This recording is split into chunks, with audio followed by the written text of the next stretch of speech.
Shop video tutorials by Andrew Buckle. In this tutorial I'm just going to show you how you can create some interesting gradient effects over a video timeline. What I want to create is basically a nice interesting zigzag design. So what I'm going to do, I'm just going to select a rectangle. It's a shape, it's got a fill of a gradient, and what I'm going to do, I'm just going to create it over here, and now you can see the width, and what I want, I've got 700 by 300. Of course I could actually have a much bigger document than that. I could have 1,000, 2,000, whatever, but just want to create it small for the video purpose. So just set that, and there it is, 100 by 300, just so it fits. Okay, so now want to now add layer style and a gradient overlay. But before I actually do that, I want to create a video timeline. Of course, so expand that and select the style.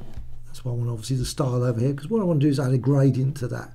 You can add a gradient. You can't vary this gradient, unfortunately. Be really nice if you could, but you can't. So there's the start, and it adds a keyframe. I'll just go over to layer style and gradient overlay. And default, of course, my system comes up with radial, but you can of course select linear. Depends on your system how it's set up. Change the angle. Now you can change things like the blend mode, etc., opacity, gradient, but I don't want to do that during the video because it actually it's not so effective, because what I want is perfect with these lines. So click OK. So what I want to go down is, now I'm going to go middle, but I could obviously put keyframes anywhere along here, but I want it just about in the middle, and I'm just going to go layer style and gradient overlay again, and I'm going to change just the angle. So, and of course I could modify the position as well, make it slightly a bit more interesting. So, and then go along the end and layer style, gradient overlay again, and then change the angle again, and again move that slightly there. So you can actually just quickly see that you can see the actual interesting sort of gradient. Now of course it's only a thin sliver there of along there, so what I want to do now is go to layer and smart objects, convert to smart object. I really like smart objects, and the smart object now is a smart object of the entire timeline of this with this object. So right, what I can do now is go to edit, transform and flip horizontal. But before I do that, I need to actually create some duplicates all the way along. So I'm just going to do, I'm just going to hold the Alt key down and just put it there, put it there. Now I'm just going to quickly see that,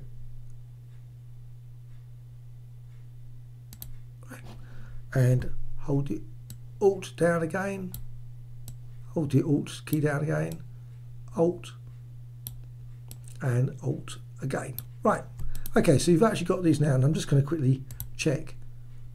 You can actually just see sometimes if you don't actually get it exactly right, you end up with weird white lines in between in this alignment. So it's actually nice just to obviously check before you go too far that you've actually got a nice smooth design without any white lines appearing. So what you now need to do, just go there to that central one, edit and flip horizontal, and again transform, flip horizontal, and edit, transform, flip horizontal. And again, now I can actually just check,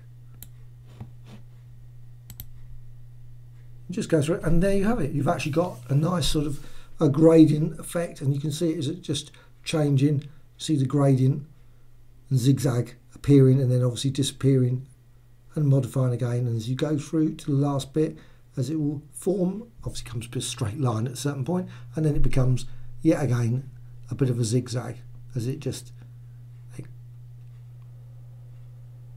right. Now finish at that point, so I can actually now select all of these rectangles, and I can actually go up to here and layer and smart object, convert to smart object. So all that is now been the one solid smart object, animation of all those things. Again, you can still do exactly the same there. So once you've actually done that, you can actually go to layer, and you can actually say layer, duplicate layer, and that will duplicate layer, please, thank you. Okay, right, so I've actually got 2 layers. Best check, because sometimes I've actually done this and I've actually ended up with just one after I've said duplicate layer. For some weird reason it didn't do the actual duplicate.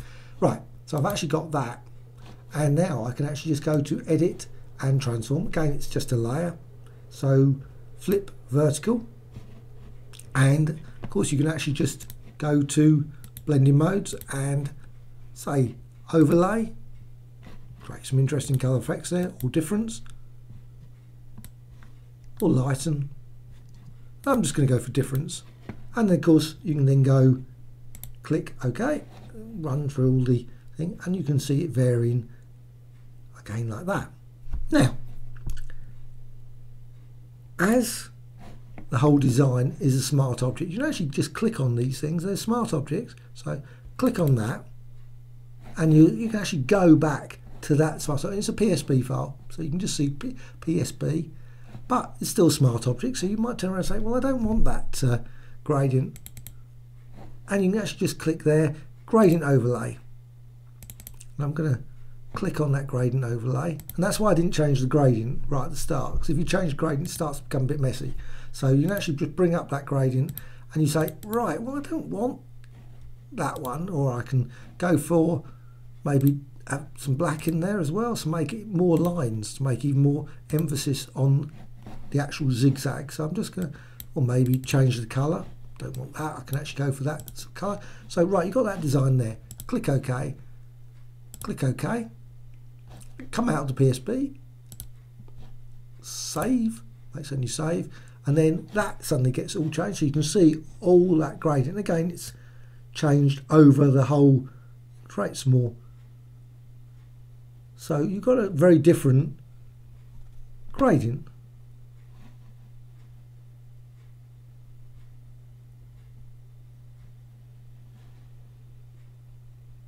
Right, okay, so I'm just going to expand that out, and so double click on that, so you can actually see, again, you've still got the gradient overlay exactly as you set before. So just to check and save. So once you've actually saved there, you can actually see now what's happened. You've actually gone back and you've got these two, it's updated as well to create this very unusual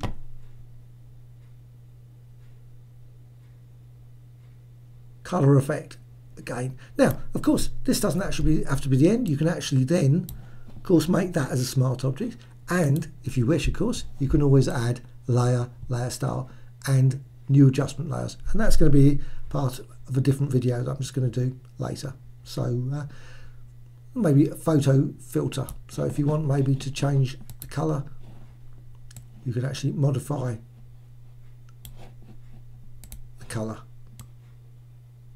to red, and again, if you go through the timeline, you'll notice that is now reflected all the way through the timeline. So again, you can create some really interesting colour effects